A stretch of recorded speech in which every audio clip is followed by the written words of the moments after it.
औज़ुबिल्लाहिमिनश्शैतानिर्रजीम बिस्मिल्लाहिर्रहमानिर्रहीम। अस्सलाम वालेकुम स्टूडेंट्स, उम्मीद है आप सब खैरियत से होंगे। आज हमारा तीसरा यूनिट हम पढ़ने वाले हैं डोसेज कैलकुलेशन। तो हमने 2 यूनिट पहले पढ़े हैं, अब हमें हमारा तीसरा यूनिट है डोसेज कैलकुलेशन कि हम डोज को कैसे कैलकुलेट करते हैं। अगर आप लोगों को दूसरा चैप्टर जिसमें हमने अननोन रेशो और नोन रेशो को कंपेयर करके क्वेश्चन सॉल्व करने का तरीका सीखा था, अगर वो आप लोगों को याद है तो ये आपके लिए कोई मुश्किल नहीं। सेम उसी तरीके से हम इसमें भी सारे डोज कैलकुलेट करेंगे। तो अपनी स्लाइड की तरफ जाते हैं। सबसे पहले हम सीखेंगे सिंगल स्टेप कैलकुलेशन। एक है सिंगल स्टेप कैलकुलेशन, एक है टू स्टेप कैलकुलेशंस। इसमें एक ही स्टेप के अंदर आपका एमसीक्यूज हल हो जाता है और उसमें टू स्टेप्स में हमें 2 स्टेप्स करने पड़ते हैं और 2 स्टेप्स के अंदर हमारे एमसीक्यूज हल हो जाते हैं। तो सबसे पहले हम सिंगल स्टेप कैलकुलेशन को पढ़ते हैं कि ये कैसे की जाती है। Medication may be ordered in a form or amount different from what is available। ये कहता है कि एक डॉक्टर जब कोई भी मेडिकेशन ऑर्डर करता है और हमारे पास उस फॉर्म में मौजूद नहीं है। मिसाल के तौर पर डॉक्टर कहता है कि 2 मिलीग्राम कोई चीज़ें लगा लो, 2 मिलीग्राम लगाओ, लेकिन वो टेबलेट हमारे पास फ़र्ज़ करें ग्राम के फॉर्म में है, वो टेबलेट हमारे पास ग्राम के फॉर्म में है और डॉक्टर ने हमें मिलीग्राम के फॉर्म में लिखा है। तो हम उस मिलीग्राम को ग्राम में कैसे कन्वर्ट करेंगे, उसके लिए हम क्या यूज़ करते हैं, सिंगल स्टेप कैलकुलेशन। नेक्स्ट है प्रोपोर्शन में be use in the right to calculate the right dosage. इसमें भी वही जो हमने पहले पढ़ा था प्रोपोर्शन, इसमें भी डोज कैलकुलेट करने के लिए वो प्रोपोर्शन वाला मेथड यहाँ भी यूज़ होता है। इसके स्टेप्स पढ़ते हैं। सबसे पहला स्टेप्स है स्टेप अप प्रोपोर्शन। जैसे कि ऊपर भी हमने पढ़ा था कि हम एक साइड पे नाउन रेशो लिखते हैं, एक साइड पे अननाउन रेशो लिखते हैं और दोनों का प्रोपोर्शन बनाते हैं। ये पहला स्टेप था। दूसरा स्टेप हमारे पास था check to be sure units are the same horizontal. जैसे कि हमने वहाँ भी पढ़ा था कि दोनों यूनिट्स एक दूसरे के सामने वाले यूनिट सेम होना चाहिए। और तीसरा स्टेप हमारे पास क्या था कि हमने क्या करना था, क्रॉस मल्टी। तो हम एक एग्जांपल करते हैं, उससे आप लोगों को ईजिली समझ आएगा कि हमें ये कैसे कैलकुलेट करना। ये 3 स्टेप है, हर एमसीक्यूज को हल करने के लिए ये 3 स्टेप आप लोगों को याद होने चाहिए। तो लेट्स सपोज हम एक एग्जांपल लिखते हैं, खुद से इधर लिखते हैं। जैसा कि फ़र्ज़ करो एक साइड पे हमने क्या लिखना है, नाउन रेशो लिखना है और दूसरे साइड पे हमने क्या लिखना है, अननाउन रेशो लिखना है। दूसरे साइड पे हमने क्या लिखना है, अननाउन रेशो लिखना है। लेकिन हमेशा याद रखें, अगर x इधर लिखा है तो इसके सामने वाले भी x होना चाहिए। अगर y इधर लिखा है तो इसका सामने वाला भी क्या होना चाहिए, y होना चाहिए। तो ये हमने क्या किया, वो रूल भी फॉलो किया। अब नेक्स्ट रूल क्या है कि हमने इसको इसके साथ क्रॉस मल्टीप्लाई करना है और इसको इसके साथ क्रॉस मल्टीप्लाई करना है। तो मल्टीप्लाई करके देखते x y 1 और एक साइड पे क्या आया, y x 1। तो ये हमारे पास क्या हो, क्रॉस मल्टीप्लिकेशन का रिजल्ट आया। ये हमारे पास क्या आया, क्रॉस मल्टीप्लिकेशन का रिजल्ट आ गया। अब इसके बाद क्या करना है, हमने जो चीज़ हमें फाइंड करनी है वो हम क्या करेंगे, अलग करेंगे। लेट्स सपोज हमें ये वाली फाइंड करनी थी तो हम y को उधर ले जाएंगे। तो हमारे पास x1 is equal to xy1 divide by x1। तो जो आंसर आएगा वो हम कैलकुलेट कर लेंगे। तो ये हमारे पास क्या है, ये तरीका है। तो आगे आगे हम एक एग्जांपल भी करेंगे, उससे और भी मज़ीद आप लोगों को ईजिली समझ आएगा। ये हमारे पास एक एमसीक्यूज़ हमें दिया गया है। हमेशा याद रखें, जब भी एमसीक्यूज़ करते हैं तो एमसीक्यूज़ के अंदर 2 चीज़ें याद रखनी पड़ती हैं कि एमसीक्यूज़ में हमसे पूछा क्या गया है, नंबर 1, और नंबर 2 एमसीक्यूज़ में हमें दिया क्या गया है। तो दिया क्या गया है और पूछा क्या गया है, वो चीज़ें बहुत ज़्यादा इंपॉर्टेंट हैं। चलो इस एमसीक्यूज़ को हम हल करते हैं। इसको पढ़ते हैं। 60 mg of a medication is ordered, tablets are available which have 30 mg of medication is each of them. How many tablets are needed to give 60 mg? अब इस क्वेश्चन में देखिए कि पूछा क्या गया है और दिया क्या गया है। इसमें दिया गया है कि एक डॉक्टर ने 60 mg ऑफ मेडिकेशन ऑर्डर किया, 60 mg ऑफ मेडिकेशन ऑर्डर किया, लेकिन हमारे पास जो मेडिकेशन मौजूद है वो in the form of tablets है। हमारे पास क्या मौजूद है, टेबलेट्स के फॉर्म में मौजूद। तो ये पूछ रहा है कि अगर डॉक्टर ने 60 mg दिया है तो हमें उस पेशेंट को कितने टेबलेट्स देने होंगे। एक तरफ हमारे पास mg है और दूसरी तरफ हमारे पास है टेबलेट्स, टेबलेट्स और mg है। अब टेबलेट्स और mg का हमने क्या बनाना है, रेशो बनाना है। याद रखिए, क्या हमें कुछ पता है ऐसा रिलेशन कि कितने टेबलेट से कितनी mg बनती है और कितनी mg से कितनी टेबलेट्स बनती है? जी हमें पता नहीं है, लेकिन इधर क्वेश्चंस के अंदर हमें दिया गया है, जैसा कि किधर दिया गया है, इन्होंने कहा है कि 30 mg of medication in each of them. इन्होंने कहा है कि 30 mg ऑफ मेडिकेशन है एक टेबलेट्स के अंदर। तो हमें क्या बन गई, हमारी नाउन इक्वेशन हमें मिल गई। तो इधर लिखा गया है, देखिए हमने प्रोपोर्शन बनाना है तो इधर हम लिखेंगे कि 30 mg क्या किधर है, एक एक टेबलेट्स के अंदर मौजूद है। 30 mg पर टेबलेट्स हमारे पास क्या है, मौजूद है। ये हमारे पास नाउन रेशो बन गए। अब दूसरी साइड पे हमने अननाउन बनाना है। जी बिल्कुल, mg के सामने हमने mg लिखना है, mg हमें दिया गया, जी बिल्कुल 60 mg हमें दिया गया है। और टेबलेट्स के आगे हमने क्या लिखना है, टेबलेट्स लिखना है। तो टेबलेट्स क्या हमें दिया गया, नहीं, टेबलेट्स तो हमसे पूछा गया है। तो ये हमने क्या बनाई, अपनी प्रोपोर्शन बनाई। पहला स्टेप हमारा कंप्लीट हुआ। अब हमारे पास क्या है, हमारा नेक्स्ट स्टेप है। तो नेक्स्ट स्टेप में हम क्या करते हैं, क्रॉस मल्टीप्लाई। इसको इसके साथ क्रॉस मल्टीप्लाई करेंगे, इसको इसके साथ मल्टीप्लाई करेंगे। ये देख लीजिए, अगर 30 को x के साथ मल्टीप्लाई करो तो ये बन जाता है 30x इज इक्वल टू, इसको इसके साथ मल्टीप्लाई करो तो 1 को 60 के साथ मल्टीप्लाई कर दो, वैसे भी 60 बन जाता है। तो ये हमारे पास क्या बनता था, 60।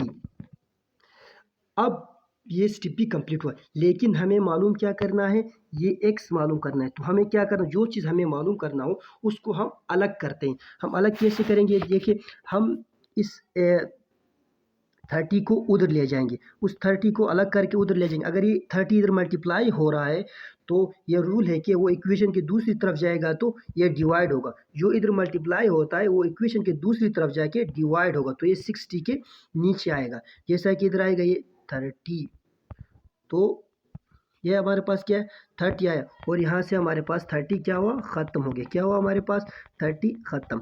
अब हम इसको हल करते हैं आगे। तो हमारे पास इसको इसके साथ काटेंगे तो हमारे पास आंसर आएगा 2 आंसर आएगा। तो x इज इक्वल टू 2। तो x क्या चीज़ था, टेबलेट्स था। x क्या था, टेबलेट्स था। तो हमारे पास हमने पेशेंट को क्या करना है, 2 टेबलेट्स देने हैं। तो हमने क्या किया, ये फाइंड किया। बिल्कुल इसी तरीके से सारे MCQs हल होते हैं। अब देख लीजिए, इधर स्लाइड्स में भी दिया गया है second step, remember to have the same units horizontally. बिल्कुल वही है कि सेम यूनिट को सेम यूनिट के सामने लिखना है, mg को mg के सामने लिखना है और टेबलेट्स को टेबलेट्स के सामने लिखा गया है। उसके बाद क्या करना था, क्रॉस मल्टीप्लाई, जैसे हमने ऑलरेडी किया है, इन्होंने क्या किया, क्रॉस मल्टीप्लाई किया है।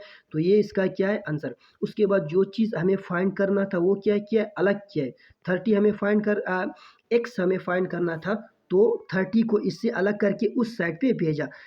देख लीजिए, इधर उस साइड पे भेजा, इधर ये मल्टीप्लाई हो रहा था तो उस साइड जाके ये डिवाइड हो रहा है। तो x इज इक्वल टू 60/30, तो इसका आंसर आया 2। तो इसका मतलब है कि 60 mg बराबर होता है 2 टेबलेट्स का। उस पेशेंट को हमने क्या देना है, 2 टेबलेट्स देना है। ये MCQs क्या हुआ, यहाँ पे हल हो गया। अब हम क्या करते हैं, एक और MCQs है, उसकी तरफ जाते हैं। उसमें भी सेम इसी तरीके ये स्टेप्स याद रखने, पहले प्रोपोर्शन बनाना है, नेक्स्ट में क्रॉस मल्टीप्लाई, और इसके बाद जो फाइंड करना है वो करेंगे। ये आप देख लीजिए, एक दूसरा MCQs हमारे पास है, लेकिन इसमें सब कुछ डेटा बना के दिया गया है, बहुत ही ईजी है। ये कह रहा है कि एक पेशेंट को देना है 15 मिली इक्विलेंट, 15 मिली इक्विलेंट देना है, और हमारे पास मौजूद है 10 मिली इक्विलेंट पर 5 ml। और इसने पूछा क्या गया है कि हमें कितनी ml देने हैं। देखिए फर्स्ट ऑफ ऑल आप ये समझिए कि हमसे पूछा क्या गया है और दिया क्या गया। इसने ये पूछा गया है कि एक पेशेंट को 15 मिली इक्विवेलेंट मेडिकेशन देनी है, तो हम उसको कितना ml देंगे। उन्होंने डॉक्टर ने प्रिस्क्राइब किया है मिली इक्विवेलेंट के फॉर्म में, और हमें देना हमारे पास मौजूद है ml के फॉर्म में। तो दो चीज़ें, एक है मिली इक्विवेलेंट और दूसरा हमारे पास है ml। हमेशा याद रखिए दो कौन कौन, पहले आप लोगों को पता लगाना है कि हमें क्या क्या चीज़ें दी गई, एक मिली इक्विवेलेंट है और एक ml है। तो पहला हमारा स्टेप क्या था कि हमने क्या बनाना है, एक नाउन रेशो बनाना है। क्या हमें कुछ ऐसा पता है कि कितनी मिली इक्विवेलेंट कितने ml के बराबर होता है? जी बिल्कुल पता है। किधर पता है, ये देख लीजिए, इधर दिया गया है हमें ऑलरेडी कि 10 मिली इक्विवेलेंट 5 ml के बराबर होता है। 10 मिली इक्विवेलेंट 5 ml के बराबर होता है। तो हमें हमारी नाउन क्या बन गई, रेशो मिल गया। तो हम क्या करेंगे, अपने लेफ्ट साइड पे वो वाला लिखे, इधर देखिए लिख लिया है 10 milli equivalent is divide by 5 ml। ये हमने क्या लिखा, नाउन रेशो लिखा। और अब हम क्या करेंगे, राइट साइड पे अननाउन लिखेंगे। तो मिली इक्विवेलेंट के सामने बिल्कुल मिली इक्विवेलेंट लिखेंगे और ml के सामने बिल्कुल ml लिखेंगे। तो मिली इक्विवेलेंट के सामने मिली इक्विवेलेंट हमें ऑलरेडी दिया गया है, किधर दिया गया, इधर 15, तो हम 15 लिखेंगे, ये हमने। और दूसरा ml के सामने हम क्या ml, लेकिन ml हमसे पूछा गया है, जो हमें क्या करना है, फाइंड करना है। बिल्कुल सेम तरीका और इजी तरीका है। हमने क्या करना है, अब दूसरा स्टेप हमारे पास क्या था, क्रॉस मल्टीप्लाई। हम क्या करेंगे, क्रॉस मल्टी, इसको इसके साथ मल्टीप्लाई करेंगे और इसको इसके साथ क्रॉस मल्टीप्लाई करेंगे। तो क्रॉस मल्टीप्लाई क्या करना है, कर दिया तो देख लीजिए ज़रा, जब हम 10 को x के साथ मल्टीप्लाई करते हैं तो ये हमारे पास आता है 10x, और 15 को 5 के साथ मल्टीप्लाई करते हैं तो कितना आता है 75। ये हमारे पास क्या आता है 75। लेकिन हमें क्या मालूम करना है, सिर्फ x मालूम करना है। मैंने पहले भी बताया था, जो चीज़ हमें मालूम करना है उसको हमने क्या करना है, अलग करना है। तो 10 के साथ x है तो हमें x फाइंड करना है, तो हम 10 को इससे अलग करेंगे। तो 10 को दूसरी साइड पे भेजेंगे, इधर भेजेंगे, इधर ये मल्टीप्लाई हो रहा है तो उधर ये जाके क्या होगा, डिवाइड। तो 10 को हमने इधर से इधर भेजा तो इधर आके 75 के साथ क्या हुआ, डिवाइड हुआ। क्या हुआ, डिवाइड। तो अब जब ये हुआ तो हमारे पास, अब जब इसके साथ डिवाइड करते हैं तो हमारे पास आंसर क्या आता है 7.5। तो x किसके बराबर हुआ, 7.5, और x हमारे पास क्या था, ml। तो हमारा आंसर 7.5 ml हमारे पास हमारा क्या आया आंसर। जो हमसे पूछा गया था कि कितने ml देने, वो ml हमने यहाँ फाइंड किया। बहुत ही इजी तरीका है। सबसे पहले आपने प्रोपोर्शन बनाना है नाउन और अननाउन का, और उसके बाद क्रॉस मल्टीप्लिकेशन करके जो चीज़ आपने मालूम करना है वो इजीली आ सकता है। बहुत इजी तरीका है। अब नेक्स्ट एक एमसीक्यूज हमारे पास है, इसमें भी हमें डेटा वगैरह सब कुछ दिया गया है, जस्ट हमें क्या करना है, फाइंड करना है। इसमें कोई एमसीक्यूज नहीं है, जस्ट हमें डेटा सारा कुछ दिया गया है। इसमें क्या पूछा गया है, इसमें दिया क्या गया और पूछा क्या गया, हम इसको जानते हैं। पहली बात मैंने हमेशा कहा कि दिया क्या गया है और पूछा क्या गया है, वो आप लोगों ने पता लगाना है। इसने कहा कि एक डॉक्टर ने एक पेशेंट को 1/800 ग्रेन ऑर्डर किया है कि एक पेशेंट को इतना लगाना है या इस पेशेंट को इतना देना है। 1/800 ग्रेन, ये RN है, ग्रेन की यूनिट से। और अवेलेबल हमारे पास क्या है, 1/200 पर ml। How many ml। इसमें भी देखिए दो क्वांटिटी, एक हमारे पास है ग्रेन, एक हमारे पास है ml। डॉक्टर ने दिया है ग्रेन में और हमें क्या करना है, हमारे पास मौजूद है ml में। डॉक्टर ने ऑर्डर ग्रेन में किया है और हमें हमारे पास मौजूद है ml में। तो पहला हमेशा कहा है कि हम क्या करेंगे, इन दो क्वांटिटीज़ के दरमियान नाउन रेशो देखेंगे। क्या हमारे पास कोई ऐसा नाउन रेशो है जो हम फाइंड कर सके कि 1 ml कितने ग्रेन के बराबर होता है या 1 ग्रेन कितने ml के बराबर होता है। जी बिल्कुल, ये तो हमें ऑलरेडी दिया गया है। क्या दिया गया, इन्होंने कहा है कि 1/200, इधर देखिए 1/200 ग्रेन 1 ml के बराबर होता है पर ml। तो हम हमारे पास नाउन, हमारे पास रेशो हमारे पास आ गई। तो हम क्या करेंगे, 1/200 grain is equal to 1 ml। तो ये हमने क्या किया, अपने नाउन रेशो को लेफ्ट साइड पे लिखा। अब हम दूसरे साइड पे क्या लिखेंगे, अननाउन रेशो लिखेंगे। तो ग्रेन के सामने हम ग्रेन लिखेंगे। तो ग्रेन जी बिल्कुल हमें ग्रेन दिया गया है, कितना दिया है, 1/800। तो 1/800। और एम के सामने हम एम लिखेंगे।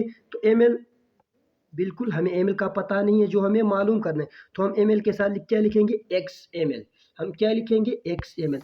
अब हमारे पास क्या आता है, नेक्स्ट स्टेप आता है कि हमने इसमें क्या करना है, इसको हल करना है। इसको क्या करना है, हम लोगों ने हल करना है। तो इसका ये तरीका है, हम इसको क्या करना था, नेक्स्ट स्टेप में क्रॉस मल्टीप्लाई। तो इसको इसके साथ मल्टीप्लाई करेंगे और इसको हम क्या करेंगे, इसके साथ मल्टीप्लाई करेंगे। तो देखिए 1/200 ग्रेन को x के साथ मल्टीप्लाई किया, तो हमारे पास ये आया 1/2 मल्टीप्लाई बाई x। ये देखा आप लोगों ने, बिल्कुल। तो और इसको हमने क्या करना है, इसके साथ 1/800 को मल्टीप्लाई करना है 1 के साथ। तो ये हमारे पास 1/800 मल्टीप्लाई बाई 1। हमारा दूसरा स्टेप कंप्लीट हुआ। अब हमने क्या करना है, मैंने पहले भी बताया था कि सिर्फ x को क्या करना है, अलग करना है। हमें जो चीज़ मालूम करना है उसको अलग करना है। तो ये चीज़ हमारे पास क्या है, एक्स्ट्रा है। तो इधर जो 200 से वो क्या हो रहा है, डिवाइड। और अगर ये दूसरी तरफ जाएगा तो मल्टीप्लाई हो जाएगा। जैसे कि मैंने पहले भी बताया, अगर कोई चीज़ इस साइड पे मल्टीप्लाई हो रहा है, उधर जाके डिवाइड होगा। अगर इधर डिवाइड हो रहा है तो उधर जाके वो क्या हो जाएगा, मल्टीप्लाई। तो हम 2 को वहाँ शिफ्ट करते हैं, 200 को। तो ये हमारे पास यहाँ से लेट्स सपोज ये हमारे पास क्या हुआ, ख़त्म हो गया।